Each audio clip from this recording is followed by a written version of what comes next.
Okay, good evening, everybody. Thank you for joining us for our virtual subject evening. My name's Amy Smith, and I'm the marketing manager for Lowestoft Sixth Form College. This evening, we are going to be taking you through our English language and English literature courses, as well as philosophy and film studies. And we've got tutors for each of our areas here to talk you through them. There is a Q&A box on your screen where you can type in questions. So please feel free to type in questions as we go through the presentation. And then when we get to the end, we'll answer them all at once. So if there's anything that springs to mind, anything you'd like to know, please feel free to pop them in there and then we will answer them live at the end for you. So we'll get started straight away, and I'm going to pass you over to Kerry, who is going to take you through our English language and literature courses. Over to you, Kerry. Hi everyone, I'm Kerry, I'm Head of English. I'll talk to you first of all about English language.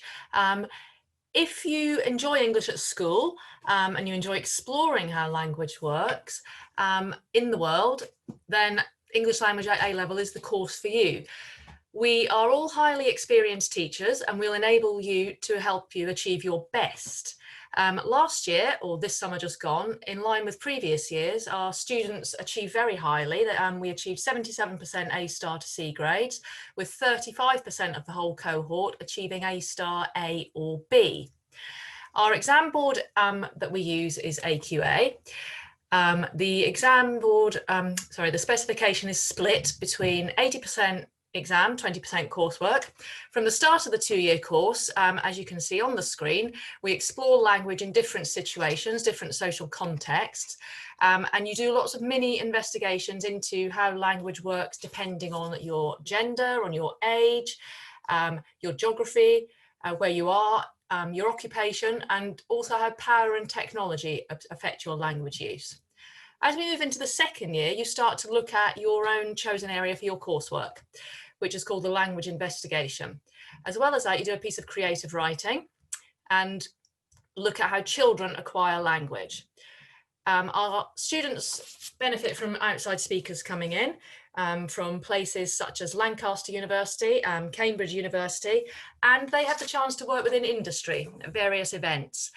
In the past, they've been involved in the First Light Festival as part of the PR campaign, and a small group of our students were part of the Young Reporters group at the First Light Festival.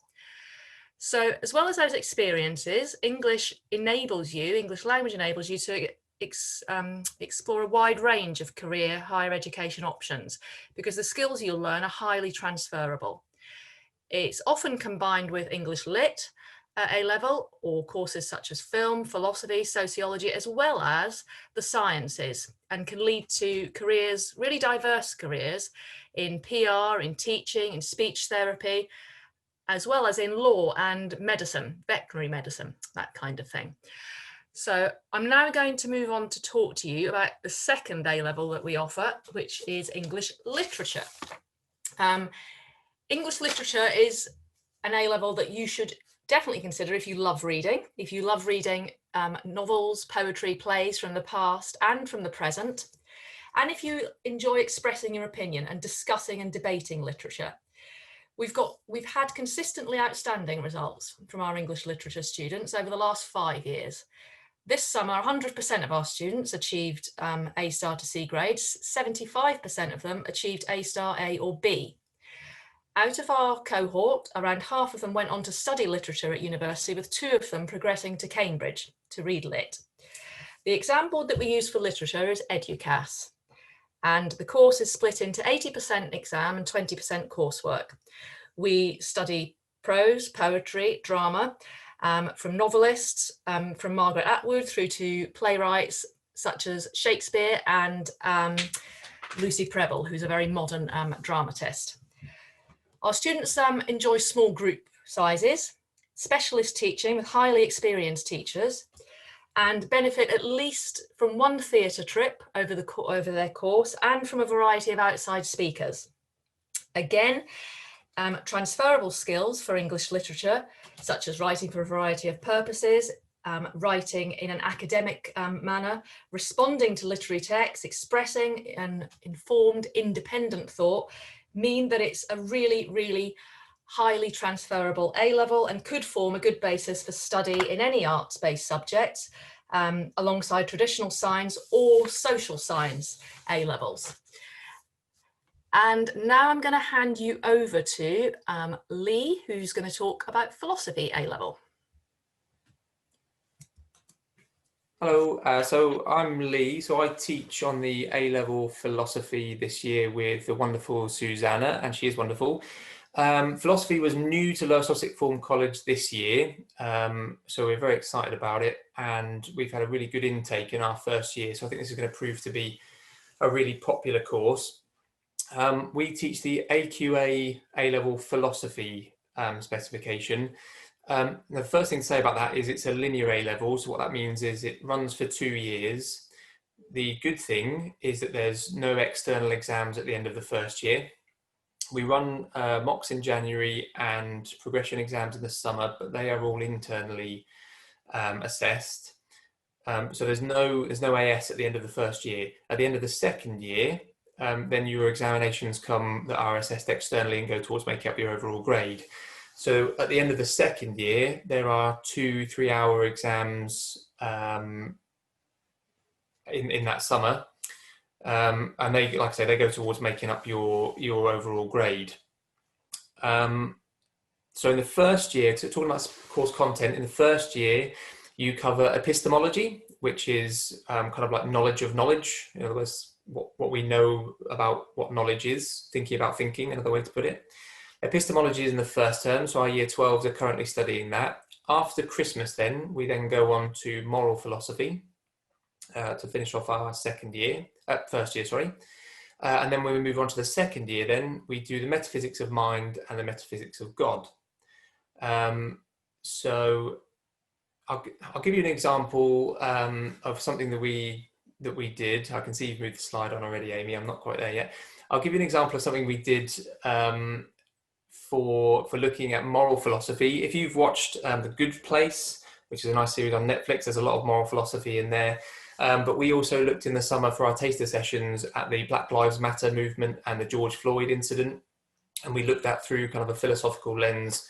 We looked at Immanuel Kant's categorical imperative and thought about how that helps us understand what was going on in the world at the time. Yeah, okay, now we can do progression. So thinking about where students might go afterwards, of course, you might have a love for philosophy and go into HE and study philosophy at HE and possibly go on to teach it. If you aspire to be someone like me, maybe. Or again, there's that aspect of the transferable skills, which means philosophy is a very popular course that's done alongside, for example, law would be a very good subject to study alongside philosophy because there's quite a bit of crossover there, criminology perhaps, sociology, that kind of thing. So that's kind of where you can go with it. And I think I'll leave it there, and if you've got any questions, I'll come back to them at the end. So I'll leave it there and I'll pass on to Neil then. I think he's going to talk about film studies. I certainly am, thank you, Lee. If you are passionate about films and you love films, then study film studies. I mean, it is as simple as that in essence. We look at a wide range of films. We look at the techniques that go behind it. We look at cinematography. We look at editing, lighting, sound. You will never watch a film in the same way again. One of the downsides of it is that you will watch a film all the time thinking, oh, I didn't like that transition, or the lighting's a bit off there, or I didn't like that cut, or something like that. So we spend almost all of our time, as the title says, studying film studies. When we've run the course in the past, we've had exceptionally high achievement results. All of our students pass, 80% of them get the higher grades, basically because they are passionate about what they study. They love films. In the first year, we study classical films, anything from Hitchcock to Casablanca, comparing those with Bonnie and Clyde in the new Hollywood films, Blade Runner, if that's your kind of thing.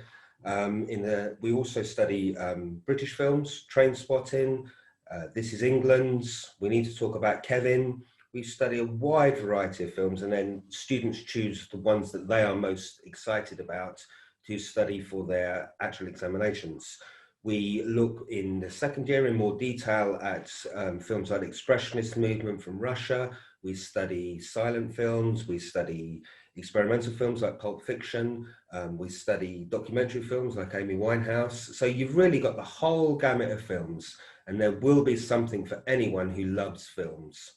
And as I said, the biggest part of it is that we love films. Oh, and you, importantly, for the third part of it, you get to be creative. You write either your own screenplay or you film your own short film. Now, that's not as daunting as it might sound if you've never picked up a camera before, if you've never written a screenplay before. We study it, and all of my student skills and excitement and knowledge of the course extends as we go on throughout the course, to the point of progression, where, as it says on the slide, it leads to a wide range of possibilities. I mean, the possibilities are almost endless. I think something like 75% of my students last year went on to study film at university or at a higher level. I'm waiting probably be 5 or 10 years before some of them are on television dedicating their Oscar-winning performances to me. But if that's not your kind of thing, there's all sorts of transferable skills that it can work with. There are so many opportunities. It's one of the biggest sectors, one of the biggest growing sectors at the moment, certainly in the east of England. Every marketing company needs somebody who knows how to edit, direct. They'll want producers, they'll want lighting technicians, they'll want editing, people who can operate the editing software. Our facilities are practically professional facilities, which means that you can produce your own show reels to take to university or employers, which is what I've been helping a couple of my students to do this evening. And as I said, it's if you love films and you're creative, then you will love it and you should do it. And it really is as simple as that. And I'll now pass you back to Amy. That's great, thank you very much. So you've heard an overview then of each of our subjects from our course tutors. So now it's a chance for you to ask your questions. So the Q&A boxes should be along the bottom of your screen. Please feel free to type in there anything at all you'd like to ask, and we will get those answered live for you now. Just while we're waiting for you to type those in, we've had a couple that people asked prior to the session that we wanted to read out for those people as well. So I'll get started with those. First question for you, Neil. How does film studies differ from the digital media course that the college also offers? Yeah, thanks. That's a really good question, and a really relevant one as well, because we run the two courses side by side. So the film studies is an A level, whereas the other one is a BTech. So I've found that the students who do both, it enhances their ability in each of the subjects. So if you're, the BTech gives you more hands-on experience, you do a lot more practical stuff, you work to a brief, it's almost as if you're working for a production company. One day the brief might be go and film an advert, another day it might be go and record this podcast, another day it might be, you know, all of these technical, practical skills. They do an examination as well, but most of it is practical, and that goes alongside and feeds into the academic side of the A level of film studies, and also obviously the practical element as well.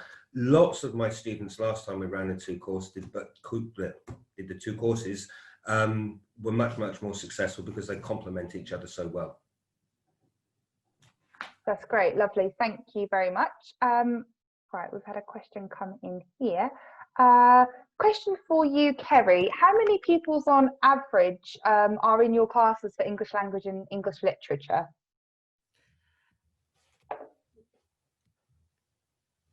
So at the moment, we've got 2 groups for English literature, and they average out around 10 per group. And our English language group is around 19 at the moment. But that has varied throughout over the years. Sometimes it's been 12, sometimes it's been 15. This year we've got quite a large cohort. The course has proven to be very popular. So we've got 19 in that group. Great, thank you, Kerry. While we've got you, another question that was previously sent in. If I'm performing well in English at school and predicted to get good grades, would you recommend that I take both English language and English literature? We have a lot of students who do both, and those are the ones who did really well at school and who have a real passion for the subject in the very diverse ways that both courses offer. So if it's something that you enjoy and you're thinking about going on to university, our students this year who went to Cambridge, they did both, and loved both and were passionate about both. Great, thank you for that. Couple more questions coming in here. Sorry, again for you, Kerry. Would English literature benefit a career in law? Yes, it would. There are, we've got several students at the moment who are, I'm thinking off the top of my head, I think we've got 1, 2, 3, 4, about 7 across our second year groups who are applying to university to do law, because as I said, it offers many transferable skills.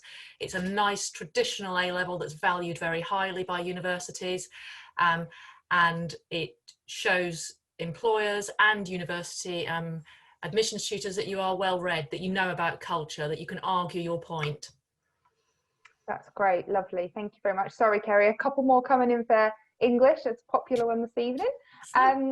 Where can I find the last 3 years of A-level results for English language and English literature? Are they available anywhere? I'm not entirely sure if they are. If you grab the person's email address, I can contact them. Okay, and give them an overview. But okay. Our results this year are broadly in line with what they have been over the last 5 years. Okay, yeah, sure. If the person that sent that question in, sorry, your questions come in under anonymous. If you don't mind, either type in your name in so I can take a note of it, or if you want to send us an email, you can email heretohelp@eastcoast.ac.uk, and when that comes in, we'll get that passed on to Kerry so she can come back to you with the answer for that one. Question here, again, sorry, we've got another one for English. What GCSE grades will I need in English language to study at A-level? You'll need at least a 5 in English language to study at A-level. English language GCSE is very different. Okay. English language at A-level. It does set you up with the same kind of skills of textual analysis, but it's, you know, as I explained, there's a kind of a broader, a big leap forward into looking at how language works in society. So we need you to be a nice, strong English language candidate. Great, thank you. Question here for Lee. How many people usually do philosophy? I think that's probably asking what kind of class size we've got this year for that one. That's fine, I can tell you exactly. So I had 17 applicants this year, and then as within the first few weeks that grew by an additional student, so I had a class of 18. Brilliant, thank you for that. A kind of general question here, I don't know who wants to answer this one. Somebody's asked what support is available for students that attend Lowestoft sixth form that need perhaps additional support when they're with us at college. Is anyone able to give us an overview of that? Okay, yeah, I'll take that one. Thank you. So when you have your interview, if you haven't already had it, you'll be asked if you get extra support at school, and that's your opportunity to sort of say if you have any medical needs, or if you have any teaching and learning needs, so say things like extra time in exams. So you'll be asked that at interview, so just make sure that you specify what it is you have, and then when you come to college, we can make arrangements for those, say, exam considerations, or if you use things like overlays, we can make arrangements for those things to carry on. But if at any point, you know, you're finding things tricky, or you think you would benefit from speaking to somebody about supporting your studies, then speak to your Deputy Director of Faculty, or your tutor, or any of your teachers, or your student achievement mentor, who can point you in the right direction. Great, thank you, Kerry. Another question come in, and I think I can probably answer this one. Somebody's asked, how do you apply for the sixth form, and is there a deadline? So you can apply for the courses you're interested in on our website now. That will be on screen shortly. all of the courses, sorry, that we offer are listed on the website. And if you click on the website, you'll find an apply now button. You can fill in the application form. It's really easy. You can list the subjects you're interested in, and it will ask you for any additional subjects that you'd also like to consider. So if you're not quite sure at this point, you can put down quite a few options, and then when it comes to your interview, you can have a chat with our team and work out what might be the best fit for you. So that's all on the website now. We do also have paper copies of the application form, which we can get out to you if you need, but we do ask most people to do it on the website. And in terms of a deadline, there isn't really a deadline. However, we do say to get your application in as soon as possible. We've already had lots of people apply, and we've already started the interview stage with a lot of our students who have applied. So it just means that the sooner you get your application in, the sooner you get your interview, and the sooner we can kind of offer a place to you, so that you know that in September you've got everything sorted, you know where you're going and you know what you're doing, which is obviously a great peace of mind when you're in your last year at high school and you've got lots of exams and things to do. So it's good to have that lined up. Some courses also may get sort of full if you don't get your application in and then you leave it till later on in next year. Some courses can become full, and then it may mean that you don't always get the first choice you're after. So we do encourage you to get it in as soon as possible. So yeah, you can do that from now right up until into the summer as well, but definitely it's advised to get that in sooner rather than later. We've got another question here, again a general one. Is there a minimum number of courses that need to be taken? For example, can I just study one A level, or do I need to do more than one? Who can help with this one? You want me to take that one? I feel like you're doing all the work, Kerry. Go on then, Lee. So you need 3 A levels. That's a full program of study. So you need to choose 3 subjects, and additionally, then that also opens up those progression routes for you. So if you want to go on to HE or wherever you want to go afterwards, they're going to ask for 3 A levels. So you need to pick 3 subjects to make your full program of study. You can pick up additional things as well, for example, EPQ, things like that, but 3 is the minimum. Great. Can I just add in there as well about other subjects? So if you want to take BTech qualifications, for example, yeah. Some of those you could take in sizes that are bigger than 1 A level. So the short answer is, I guess, that your full study program will be the equivalent to 3 A levels, and that could be through doing 3 individual A level subjects, or it could be doing a combination of BTechs and A levels that equates to that. Great, thank you. Is there anything else to add on that, Kerry? Or no, I was just going to say what Matt said. Sorry. Yeah, perfect. Thank you. Another question we've had in here: when should I expect a response to my application? I'm wondering if that person means a response having applied, or a response after interview. I guess application, normally within a week. We normally respond within a week with a time.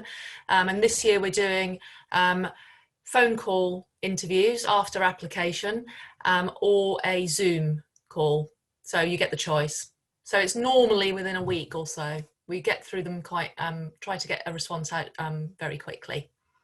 Yeah, so if that person that asked the question hasn't heard back and it's been kind of a couple of weeks now, then feel free to get in touch and let us know, and we can follow that up for you. The email address, I'll say it again, it's here to help@eastcoast.ac.uk. It's on the next screen, so you can write it down when we get there in a moment. But do give us a nudge if you are worried that it's not, that you haven't heard back and it's been a couple of weeks, and we can look into that for you.